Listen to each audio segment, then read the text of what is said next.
Okay, we're back. Episode 2, Feast or Famine. Okay. It's like the way the world thinks about real estate agents, feast or famine, right? Yes. It doesn't have to be that way.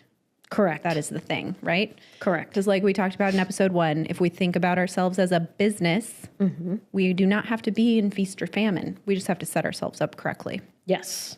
All right. So outside of processes, lead pillars, how to find the business, Yeah. Yeah. right? Prospecting, how to keep business from feeling cyclical where you're super busy and then you've put everything else to the side. Yeah.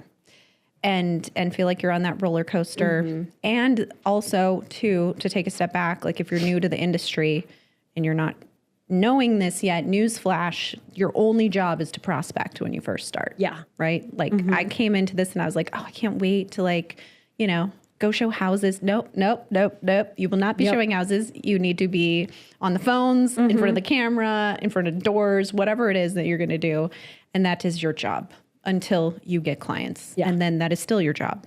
And there are so many lead pillars you can do. And I think some people end up quitting real estate because they feel very pushed into a lead pillar. Maybe they joined a team and that's the team's process or system for getting leads. And it doesn't line up with, maybe your values or passion, right? Like, for example, I feel like I've talked to a ton of agents who join these mega teams and they get thrown on a dialer and they cold call for 3 hours a day. Yeah.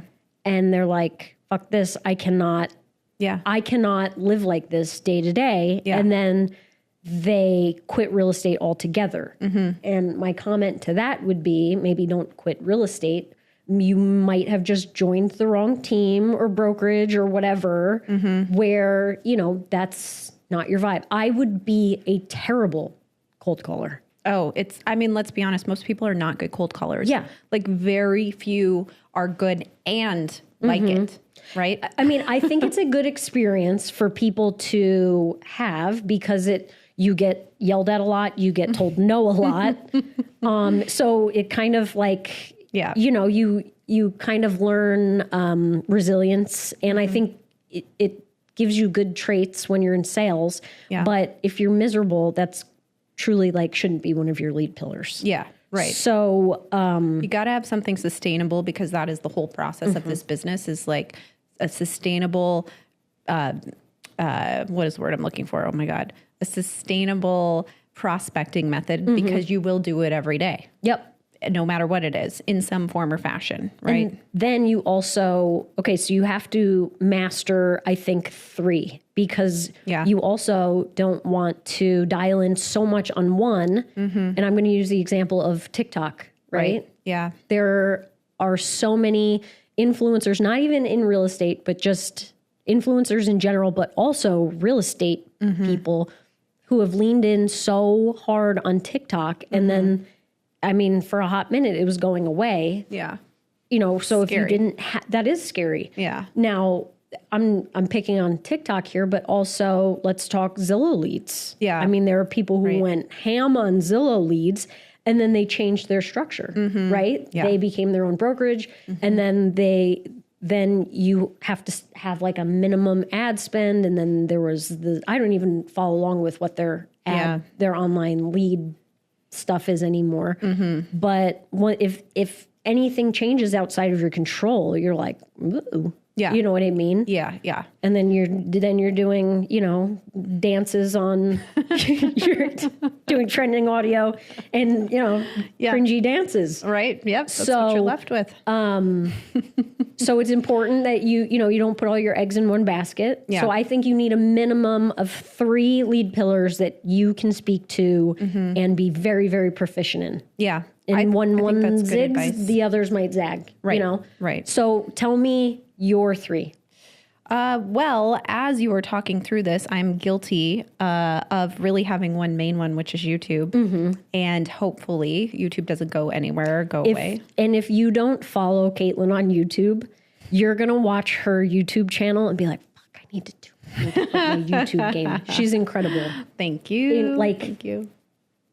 It's impressive. It's been very good for me. Yes. And it was never my intention to I'd never touch another lead source, but I really it's grown enough where it's like, okay, I have YouTube, then I have my sphere, yes, and then I have referrals. But all of that came from YouTube because all of these clients came from YouTube to begin with. So I would say those are my three. And so for me, prospecting is creating weekly videos and never, ever faltering. To this day, I've never missed a week of videos since 2019 when I started my channel. Not when I had COVID, not when I had my son, not when I was on maternity leave. I never missed a video. So that's, the consistency, no matter what type of lead pillar you choose is important. And that's the beauty. I love what you said. The beauty of, one lead pillar they all tend to bleed into each other. I think every agent, I just pumped you for 3, but every agent, sphere of influence, SOI, you're going to hear, and past client. Yeah. Sometimes I think those are a little bit one and the same-ish. They can be, yeah. Mine tend to be, but some people are adamant, they don't want to work with friends or family. So maybe there's some separation there. But I think just organically that becomes a pillar in everybody's business just by default. Yeah. And then essentially, you bring on another lead pillar like YouTube, those clients become past clients, and then you're hitting them twice, Yeah. Because it's not like once they buy a home, they're probably going to stop following you on YouTube. They just naturally, they're probably watching your stuff anyway. Yeah. If that's how they found you, they're probably YouTubers or YouTube people. Yeah. Yeah. Yeah. So having something that's going to be new business, and then knowing at a certain point that you have enough to rely on your sphere or referrals as well for that kind of past client or people that you already know. So you GeoFarm, right? Would you say that's your main source? I'd say geofarming is now my number one lead pillar. That's incredible. That's hyper focused marketing on one community. Yeah. And then just layering different marketing efforts over and over. So social media, print collateral, in-person events, things like that, and really just becoming the knowledge broker of that one community. So geofarming has been my number one lead pillar. And then the beauty of that is like I said, it kind of rolls into my past clients and sphere because I get to know people. They know me, like me, trust me. Then I sell them homes or whatever I do, and then they become past clients. Yeah. So then I'm sending them different types of, marketing. Yeah. Yeah. I commend you on that. GeoFarm to me feels like such a heavy lift. It's just, that is not in the flow of something I would like to do.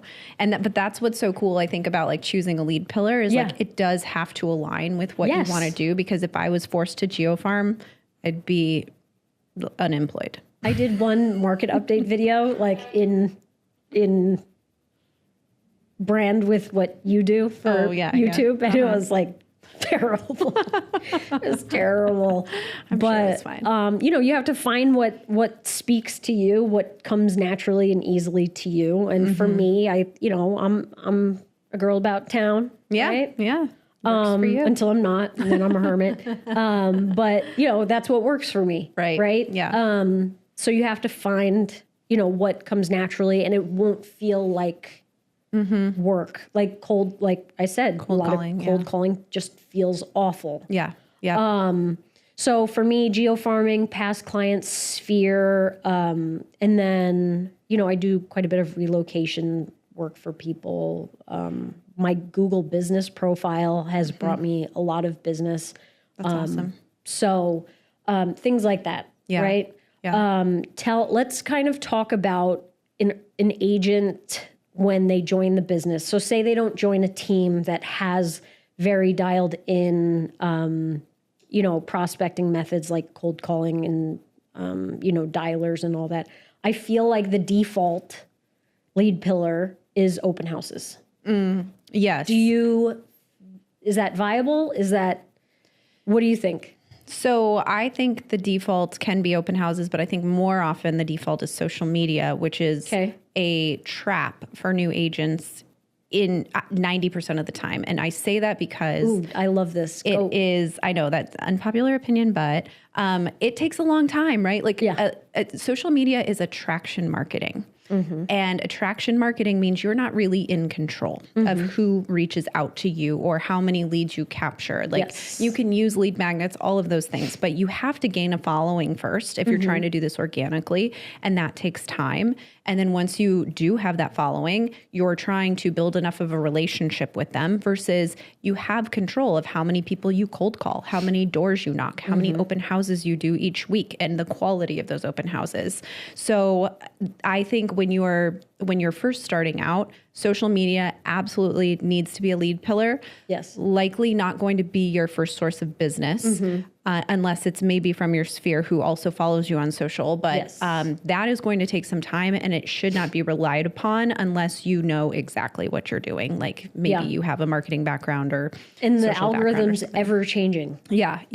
So you have to have something you're in control of. So open houses, I think, is great, but don't go sit your ass in an open house and just like be willing to talk to whoever walks in and you think that that's like, right? Like that is not what you do. There's a process with it. There is a process with open houses. I know nothing about it, but you need to figure it out. Yes. You got to do it right. That's so true because, when I did Tom Ferry coaching, we did, a lot of sales is math, right? And I don't have it in front of me, but it's really cool because you can essentially reverse engineer your business if you sat and worked with the numbers. Yeah. So like say you want to close a deal a month, right? So they say that and you can probably fill in the blanks because I'm just kind of ripping from memory, but 40 conversations leads to one prospect. And then what's the conversion ratio? Like 3%. From there, you know what I mean? Yeah. If you get if you have 100 prospects, 3% will close. So you get 3 deals for every 100. Again, like this is me ripping from memory. Yeah. The conversion rates are out there. You can Google them, like the industry standard conversion rates. And you have to think about like not only the number of people that you talk to, but then how many do you set an appointment with? Yes. What is your conversion rate on those appointments? And great, you got a buyer broker signed or a listing agreement signed. Do you actually close that deal though? Yeah. Like what happens in the midst of all of that maybe it doesn't come to close? So like there are so many points in the process where you actually can't maybe close what you think you're going to close. So that's why it does become the numbers game. The more people you talk to, it's just that's the law of it all. The more people you talk to, the more chance you have. Real estate is a contact sport, right? That whole, it is, right? The more, don't be a secret agent. Right? Yeah. Don't be a secret agent. Real estate is a contact sport. Don't be a secret agent. Yeah. There's all those adages that, but the riches are in the niches. You could go all day. You could just bam, bam, bam. No, but it is so true. And you really can reverse engineer those numbers. But then you have to have tracking along with it. And like you said, you can't just throw up an open house sign and just chill until somebody walks in the door. There's entire playbooks built around open houses and, you do circle prospecting X number of days before, and then you door knock, and then you do this. And, so I think open houses are a good trackable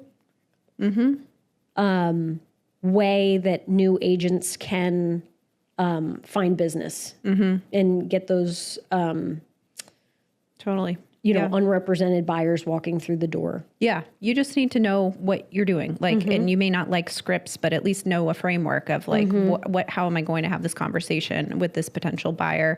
So open houses, cold calling, door knocking, right? Then we have social media.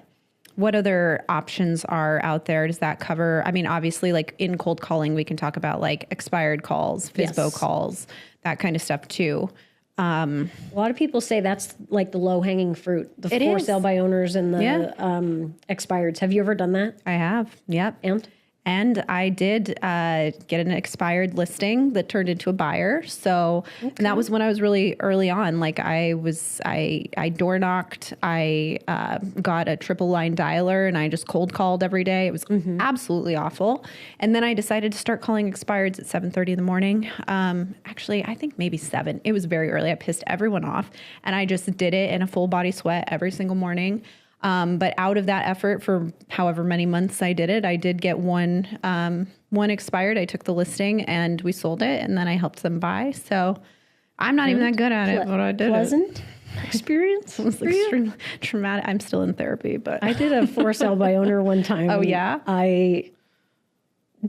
I just remember getting yelled at the whole time. Like they were very, very pissed off that they had to go that route because they couldn't sell it on their own. Yeah. So they were very like begrudgingly, whatever that word is. Yeah. Hired me. Yeah. I mean, I sold it. You sold it though. Hey. You did it. I did it. I did it, goddammit. And you'll always remember that. Yeah. I think the thing to remember, though, is like there is someone who is an expert in every single one of these areas who like absolutely kills it, whether they're in your market or not. And I think that's like the really cool thing about being with a great brokerage. Like, especially, I feel like so many people with Real, because it wasn't like this in my past brokerage, are just so willing to like knowledge share and like no matter where they're at or whatever. Like the amount of times I've been like, hey, can we like talk, whatever. And they're like, let's just jump on a Zoom call, Real Academy is those kinds of things. Yeah. So you can seek out an expert in any of these. Like if you're like, okay, I don't think I would mind doing open houses. Like there will be someone, whether in your market or not, and any brokerage that you're in, like who kills it in that area. And all you have to do is like learn their ways and most likely they're willing to share. Slippery slope though, because then you start following people. And then I feel like you can get into a trap where you're pulled in a million different directions. I mean, I just said it like, I tried the Caitlin McKay YouTube, market updates. And like, I realized that I have to be consistent. You know what I mean? Right. Well, and that's it with every single like I have to live that at least for, see it through filming once a week for one quarter, for at least a quarter. Don't you think? At least. At least, yeah. I would say 3 to 6 months. Yeah. Geofarming's the same way. Yeah, probably longer. People will be like, I read in these forums, I sent out 4 postcards and I've got nothing. Like, what am I doing wrong? Yeah. You're doing nothing wrong. Right. In fact, you need to be sending more shit. Yeah. And people are like, but that's annoying. That's the game. That's the game. Yeah. Buyer, you get people, you have to be calling people, door knocking people, reaching out to people. Yeah. Incessantly. Yeah. To the point where you're annoying. It's all consistent. Yeah. And no matter what it is that you're doing, any sort of social media has to be consistent. Any sort of prospecting has to be consistent. Otherwise, you get into feast and famine mode, right? So I think that's like the biggest trap for new agents is you start to get a little bit of momentum off the prospecting that you do. And then you get really busy with those clients and you probably don't have a TC or any leverage yet. And then your prospecting falls off a little bit. And then you get done with those clients and you're like, when is my next paycheck coming? Yes. Has that happened to you? Oh, yeah. Yeah. In the beginning, for sure. Yeah. For sure. And I think that it's important to really niche down early on. Like I think to myself, my first broker, Dwayne, was my mentor and he's amazing. And I literally remember this conversation where he was saying, you should start geofarming. This was in, 2012. Okay. And I was like, nah, I'll do Zillow leads. You know what I mean? Yeah.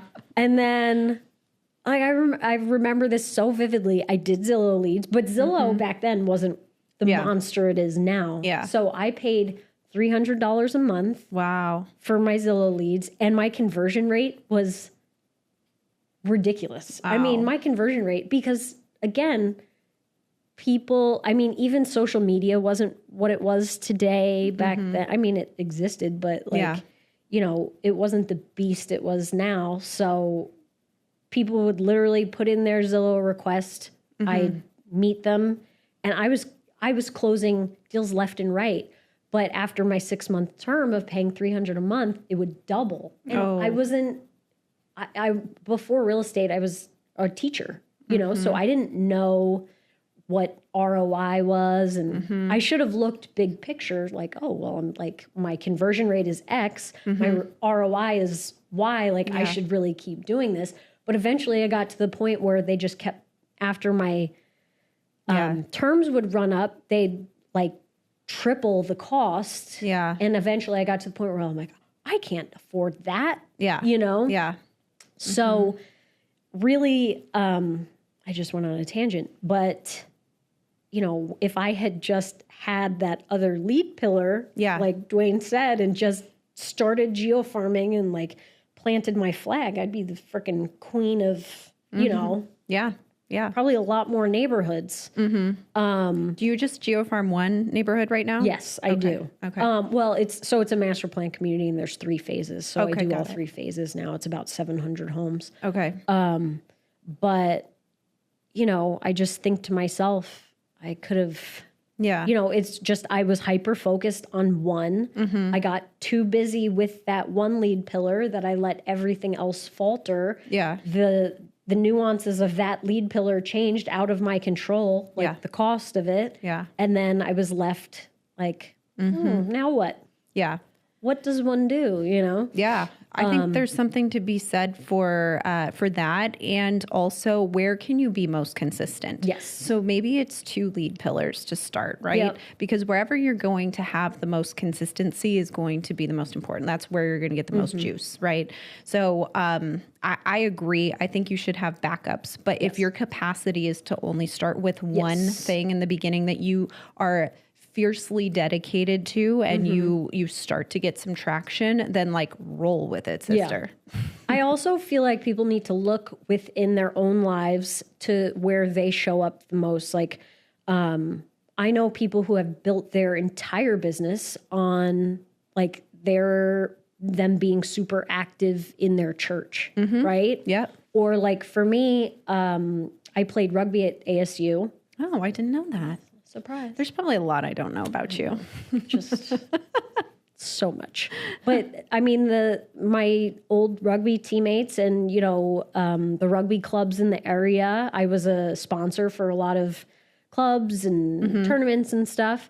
I mean, that was a big chunk of my business. Yeah. But that is unique to me. That would have no relevance in, you know what I mean? Yeah. So, and like for me, I'm not a churchgoer. So, you know, marketing to that group doesn't land, right? Right. So I think it's also important to look within yourself and what's unique to you. And, you know, you'd probably surprise yourself. Like, I think it's so easy for people to be like, tell me something about you. And people are like, Lucas when I had my team, amazing. I remember he was like, oh yeah, there's like nothing unique about me. And then I'm like, all right, well, like let's like tell me, let's rap about it. Tell me what you got going on. Yeah. He's like, oh, I was a Marine and I was stationed here, and then I have a unique, and I'm like, dude, like he was like hanging from Apache helicopters, you know, fixing them in the field. I'm like, oh yeah, like yawn. You're so boring. Right, yeah, like, you know what I mean? And he had all these connections, all of these things. And it just kind of took sitting there and like, you know, word vomiting like a little bit in a very casual setting who you are and what's unique to you to unearth all that stuff. Yeah. Yeah. Right. Well, I think, and that's, it's not only with just like figuring out your prospecting method, because that does have to be authentic to you, but it's figuring out your brand too, which I know is something we've talked about so many times. And like, I think we'll talk more about it on the podcast and figuring that out. But like, who am I? Oh gosh, I know. I mean, if I could just like summarize real estate as like a therapy session. Like the minute you, entrepreneurship in general, right? The minute you get into it, it's like, oh my God, like, do I need to go see a therapist? Like, do I have childhood trauma that is stopping me from selling more? Yes. Like, what is going on? Yes, you do. And so it's because you really have to like start to think inward on like what aligns with what I want to do every day, because you have to be pretty like vulnerable and raw to like start selling, right? Yeah. Because if you don't feel aligned to what you're selling, which is essentially yourself, Yeah. then it feels extremely inauthentic and you can't do it. And then you're sleazy and creepy and like it just, it's a whole thing you got to start to unravel. Yeah. I've never said that I sell. I truly believe in my heart that I don't really sell the house. No. Yeah. I sell working with me. Right.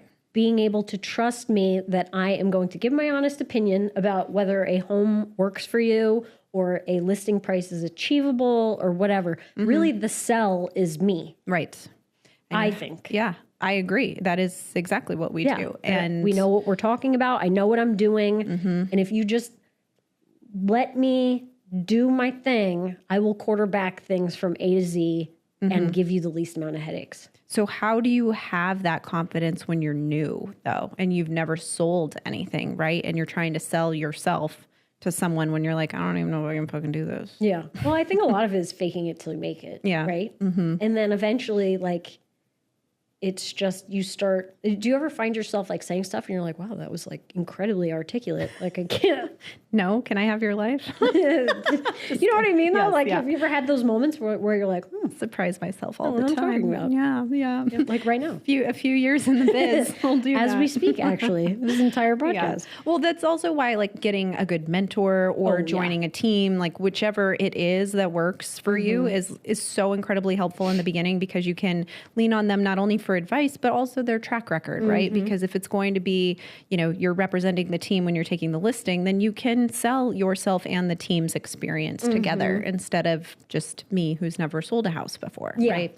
Yep. So that's an important thing to help boost some confidence and get some guidance 100%. too. Yeah. So 3 lead pillars you would recommend. And then I say 3 is great. Being consistent with one of them is better than like picking 3. Yes. Right.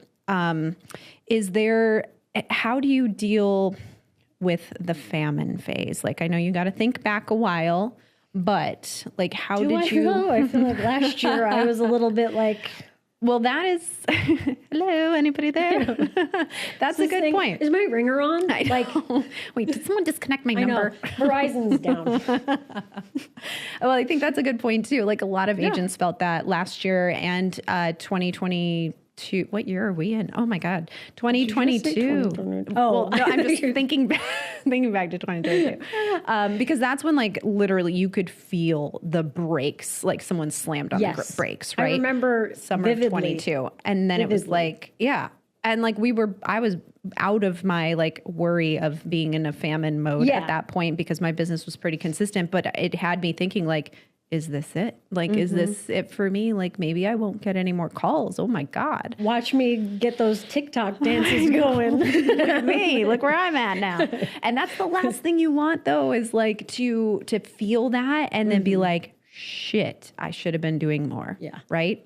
Well, I think that, so your question was how to deal with that famine. One, I think you have to run your business like a business and have your reserves built up. Yes. Like your finances need to be dialed in. Like it feels really good to get those fat commission checks, but they really have to be intentionally, like your dollars have to be really intentionally spent on your business, but also like personally, you should save accordingly. Yep. Right? Yep.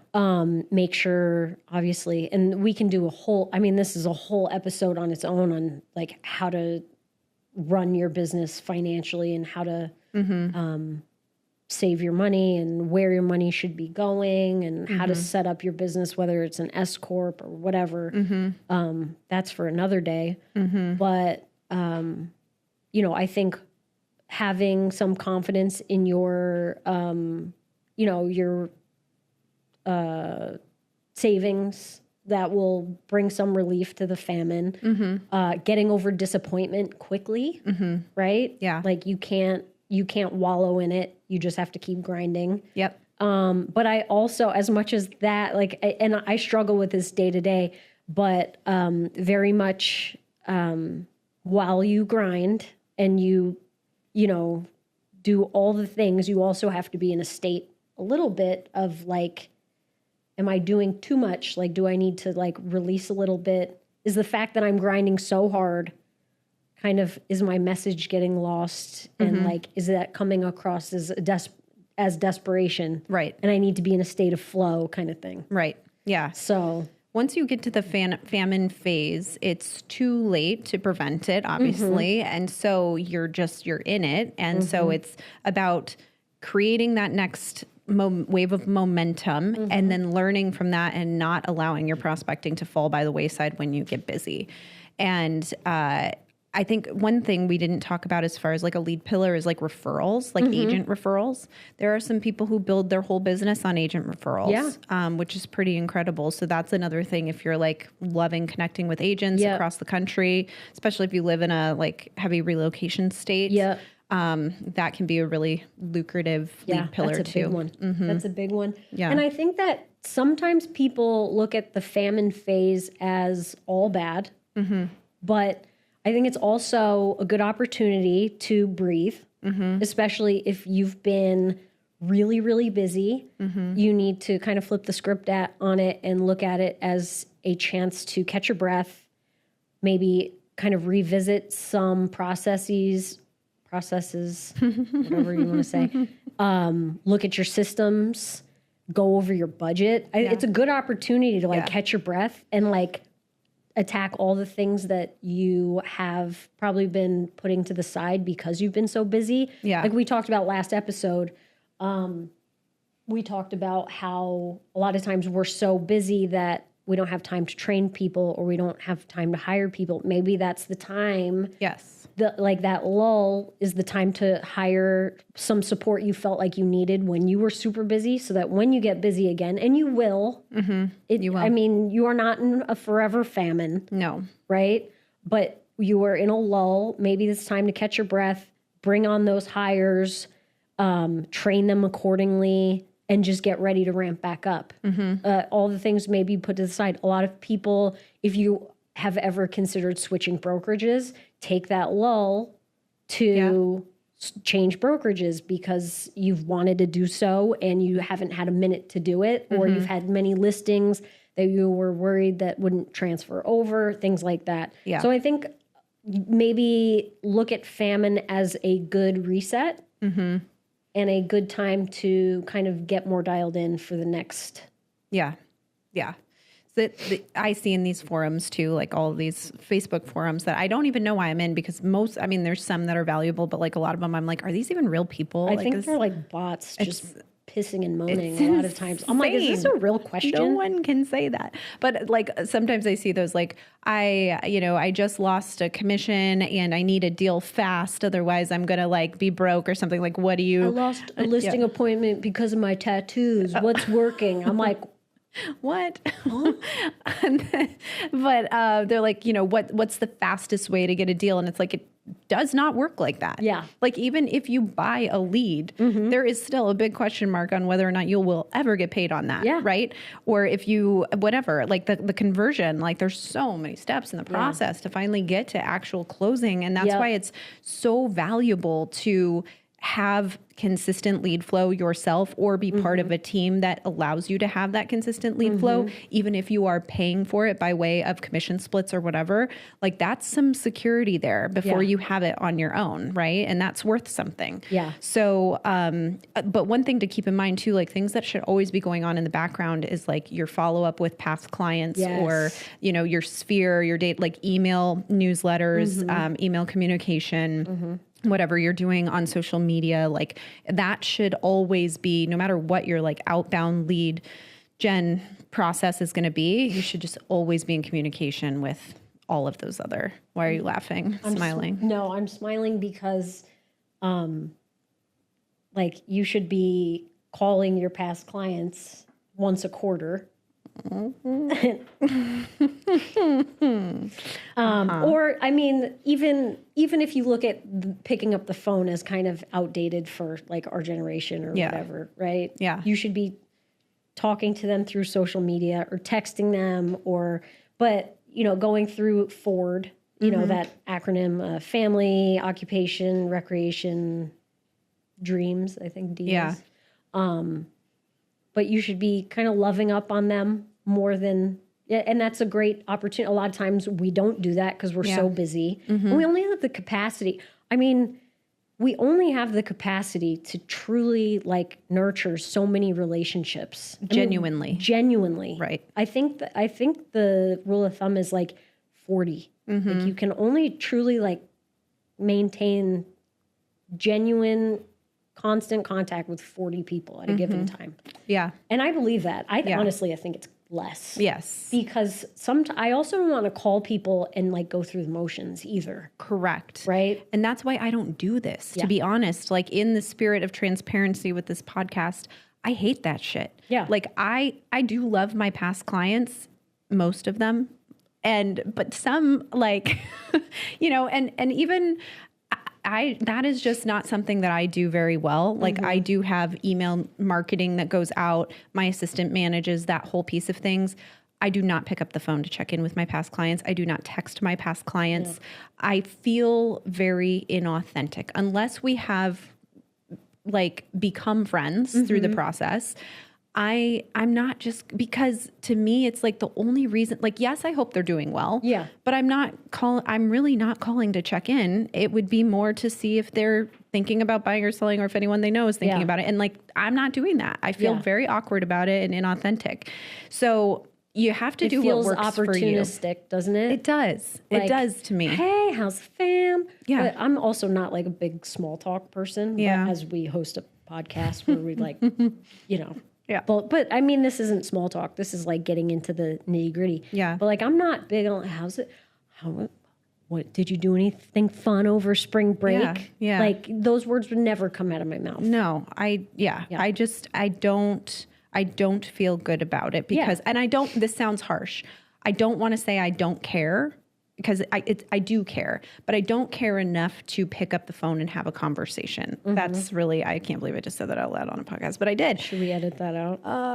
No. I don't know. Just kidding. I mean, we're being real. No, we're being real. It's like, just not for me, right? Like, for me is, I will do YouTube videos. I'm excited to meet new people. And I am good with like having relationships with some of my past clients and being at arm's length with others. If they refer me, amazing. If they don't, cool. Like, I am that, you know, those sayings of like the orphaned buyer or orphaned sellers, whatever. Like, you can have all my orphans. I'm allowing. I'm gonna hack into your CRM. I'm the agent. You're gonna call someone. They're gonna be like, "Oh, we're working with Kelly Sajoni now. Like, do you know her?" I know. Like, what? I'm the agent leaving the orphans, everyone. So that's, I'm outing myself. But maybe there's a workaround to that, right? Like, for like agents who, you know, that what will work for us might not work for someone else, right? Like, so you also need to take your database and you need to segment it by your VIPs. Yeah. Right? Like, the people who you're close with, the people who will refer you business and will keep doing, like, there are some people that even if I haven't talked to them for like, you know, I touch base through email and text and social media and all that. But as far as like, and I do one really awesome client event per year. I should probably do more, but I do one where I have it at my home. I feel like it's only right to have people in my home when I've been in everybody's like closets and stuff, you know, bathrooms. Yeah, right. Like, I've used your restroom, you can use mine. Yeah.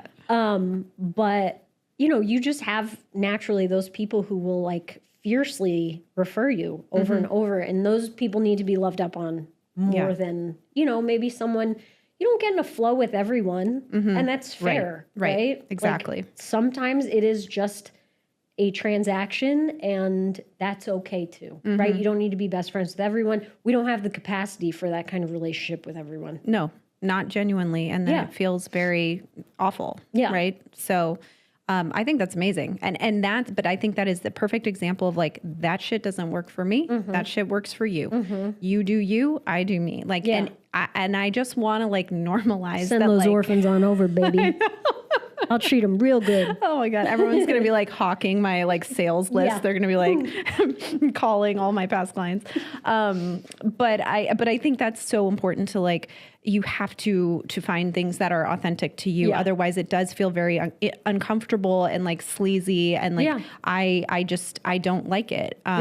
So I think it's amazing that you can do that. And the things that I do are things that like not everyone else would be comfortable. And I just want to like normalize that, because I'm hoping there's other people out there that are like, no, I don't really like to talk to my past clients. No, and, like, that's totally it's cool. normal. I don't either. But I mean I'm making it sound like I'm doing all these things right, but really, like, there are some clients I never want to speak to again. Yeah. Like, you were a dick. We all have those. Yeah.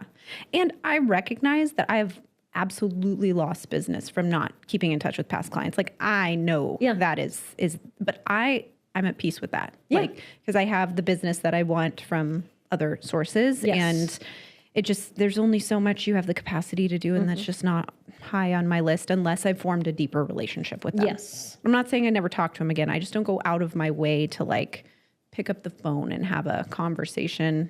I think you're doing better than you're giving yourself credit for. Well, I'm still alive, so there's that. Yeah.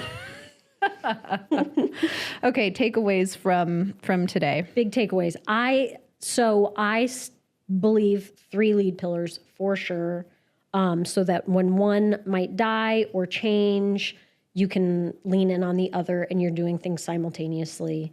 I think one should be more, and it's not even a takeaway, it's just something one needs to be probably a little bit more old school and one new school. Social media, geofarming, right? Open houses and YouTube, things like that. Consistency. Definitely leaning into past clients and your best referrals, I would say. Yeah. And hacking Caitlin's CRM is my new lead pillar. Finding my orphans. Yep. And I think also like remembering that this takes like 3 months, 6 months to like get some traction with most lead pillars. Yeah. With pretty much anything. So having some patience and not giving up with it after like a month, if you don't have anything. And there are plenty of ways to do this that is cost effective or like zero cost. Right. Yeah. And so other than your time, obviously, which there is a cost to that, there is worth to that, but you don't have to spend money to get to talk to people. Right. Yeah. To get out there and try to get business. So there's a million different ways to do it. And stop, forcing things if it doesn't feel natural to you. Like if cold calling isn't your jam, don't do it because you will not sustain it. Right. With that being said, you need to see some things through. Right. But don't join a team where their focus is cold calling if you hate cold calling. You know what I mean? Don't join a team that is, focused on geofarming if, you don't like your neighbors. Right. You know what I mean? Yeah. Or if you know what I mean? And it's totally okay if it's a means to an end too. Yes. Like I'm going to give cold calling a good 6 months just to get me some business, or I'm going to call expireds for 6 months and get really good at it and get some business out of this while I am also building my YouTube channel or whatever else it is that you may be more passionate about. Yeah. So, and that's okay too, but you've got to remain consistent. So let's all live in feast mode, not famine mode, right? Cheers. Cheers to feast. So we're going to start bringing in guests on future episodes. I think that's important to say so we can get other unique perspectives. I mean, as awesome as we are, I don't think our bullshit can carry an entire podcast. What? I mean, maybe it can. But we also want to hear from you guys. Yeah. What questions do you have? What struggles do you have where you feel like maybe you don't have anyone to lean on for answers or transparency, or you're feeling very isolated and alone in like some of these things, like we want to like kick it. So go ahead and send in any questions you have, or maybe on the flip side of that, you are crushing something and it's working for you. And in the spirit of generosity, you want to come on, talk about it. If you're local in the Phoenix area, we'd love to have you on. Yeah. As long as you're not funnier than us or prettier than us. Or cooler than us. We'll go through that, you know, beforehand. We'll do that like when we vet you. But so go ahead and send those questions in. Yeah. And we'll make this a little more exciting. Spice it up a bit. Some other voices on here. Down. Don't know if you can handle it. Yeah. So until next episode, we're still working on our sign off. I'm going to throw another salute out, but we'll just it's working. And scene. Yeah.